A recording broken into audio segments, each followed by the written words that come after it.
Playing good. It felt great to play. You know, it's one of those things where you know, you never know what it's gonna be like until you actually get out there and compete and play and stuff like that. So it just felt good. It felt good to get out there and compete. If you could have scripted that for 6 minutes and you had that, probably about as good as it could have gone.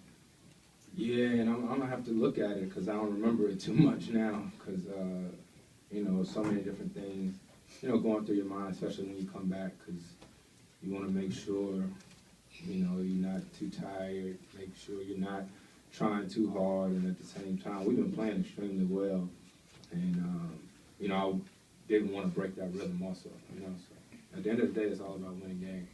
Chris, how did the first collision feel? Did it feel any different than any previous time? It spooked me a little bit, you know what I mean, especially because it was running into DJ, you know, and it was probably my own fault too, because I waited too long to make a decision. But once I got through that one, I was okay.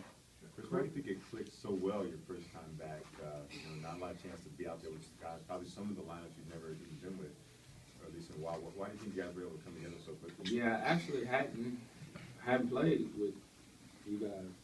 Yeah, We've been playing 4-on-4, and 3-on-3, and stuff like that. But it was just tempo. You know, even sitting on the sidelines, I could see that. You know, if we push it and get stops, it would.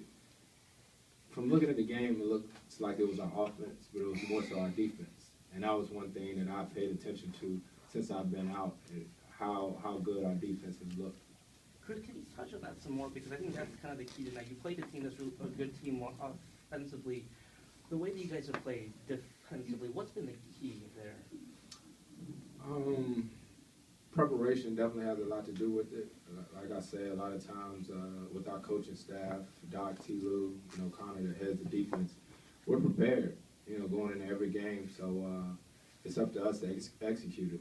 You know, we want to string tonight when one guy gets beat, the other guy's there. And it's not going to be perfect every night, and some teams are still going to make shots. But as long as we try and do what we're supposed to, we'll be okay. Jamal, how would you describe the opening 5.5 minutes or so, the level of energy and sort of just the way you guys executed and played?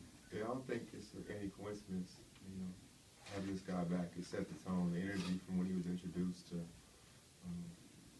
you know, the level of play he brings, and it makes everybody better. It makes everybody's jobs easier. You know, we fed off of that, and it was defense. Defensively, I think it can break a team's will when they can't score. You know, like you said, we're covering for each other, we're flying around, and offensively, having him, the ball just moves. You know, it moves.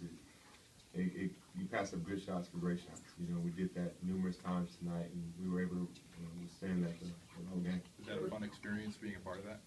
Yeah, it's always fun doing that. You know, and it's weird because you obviously know how good he is. You know, and playing with him and watching him from afar, watching him work out, but then to get back on the court in front of everybody in real game situations, it makes everybody's job so much easier. You know, and it's just, I can't wait till everybody's back, JJ, you know, everybody, and we continue to click as we head towards the playoffs. Chris, while you were out, what did you see from this offense that you wanted to, like you said, you didn't want to break the rhythm, so what stuff did you really want to focus on adding to? Just how we've been kicking the ball ahead, you know, making an extra pass, so all that stuff. Blake has been unbelievable, you know what I mean, and just dominating. And I think when we get the ball to Blake, a lot of times we all can play off of that because he has to be double teamed most of the time. You know, so they went to switching ball screens tonight. I told Blake I'm gonna go ball screen, kick it into you. You know, when they double, swing, and that's the thing. We're all just making plays, but it's our defense, and that's what's gonna give us a chance every night if we keep playing defense like this. Hey, Chris, you've been on both sides, I'm sure, but how does an NBA team fall behind by 56 points? Oh, you did your research and know that I was on that team in New Orleans. Not that Yeah. I don't remember that. I don't recall. Chris, as much as you wanted to get a lot of work in tonight, it is a little strange to play until you have a 56-point lead and then take you out, isn't it? Yeah, I mean, I wanted to play, I wanted to compete, but it's like, for us, it's all about winning games, you know, so If that means numbers are low, I don't care. Like, I got a chance to play. I was happy about it. We won. On to the next one. It's all about winning. All right, Mr. Griffin. Thank you. Blake, when you guys were up, at halftime, how tough is it not to have to slip up in that third quarter? It's just a mental thing, you know, stay locked in and you know, not start, you know, too fancy or trying to do anything extra. You know, I think I said in the locker room at halftime, let's keep our composure and play simple. You know, our offense was working for us. Our sets that we talked about before the game were still working for us, and that's what we need to stay in. But you know, we did slip a little bit, but you know, that's the beauty of having such a big lead like that.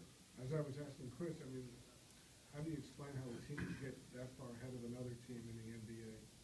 I mean, you know, it's one of those nights. I think you know, they missed some easy ones. They missed a lot of open shots, and we seemed to hit everything. We were playing well defensively, but you know, a little bit of it is you know, we were extremely hot, and I think they were a little cold. So you know, it just happens, I guess. I don't know. When we talked about how you guys were going to be able to, I guess, reincorporate Chris into the offense. Mm-hmm. It was tough, but we managed to. I mean, it seemed like he embraced the pace that you guys wanted to play at. How fast of a pace do you feel like? And was that kind of the ideal? It was a fast pace, but you know, it was fast because they play at a fast pace as well. So you know, we wanted to push the ball, and they wanted to push the ball. And I remember, you know, 4 minutes into the game, looking up and being like, "Oh man, we got 8 minutes left," you know. But you know, we feel like we can play that way, and we play that way to our advantage. You know, we try to use that. So, you know, it wasn't really. It just seemed to click. I didn't really think about it. Was Like there when a you were number- down, would you, what actually happened on the play? I know, Tony Roden's legs just kind of like whipped my like low calf, I guess, and I kind of rolled my ankle, but not nothing, you know, severe, nothing bad. so you feeling fine now, no issues with it? Yeah, just an ankle roll. Happens a lot. Blake, after 18 games of rallying around in Chris's absence with you and DJ and Darren and Jamal, do you feel like today was kind of a burden being lifted from you guys, just psychologically, or is No. it just time to step on the gas now? No burden. I mean, we played free. We played good basketball. There's no burden. You know, I thought DC came in and did a great job. Jamal stepped up and played huge. Matt Barnes, TJ, on down the line. So it wasn't any kind of burden being lifted. It was just like you just got a guy back that can do even more. You just got another weapon back. In some ways, is it a blessing in disguise, though? He's gonna be as fresh as ever for the playoff run, and everybody else learned how to play without him as well. Yeah, it's going to be nice that he's fresh. You know, anytime you can, you know, rest that many games. Obviously, it wasn't what we wanted, but anytime you can try to be as fresh as possible coming down the stretch, I think it's a blessing. Like, You how guys did you look work like out with Chris about who would get the outlet passes, who would take the middle on the break? Did you talk about it, or was it just? No, we just kind of let it happen.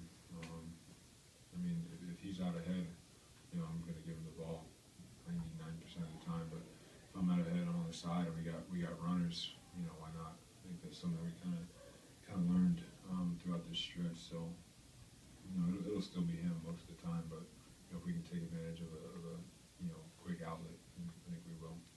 Nice to have a normal, relaxing kind of a week. You actually have a day off, then practice, Yeah, and a nice. game, and then the break. Nice to have, Before the break.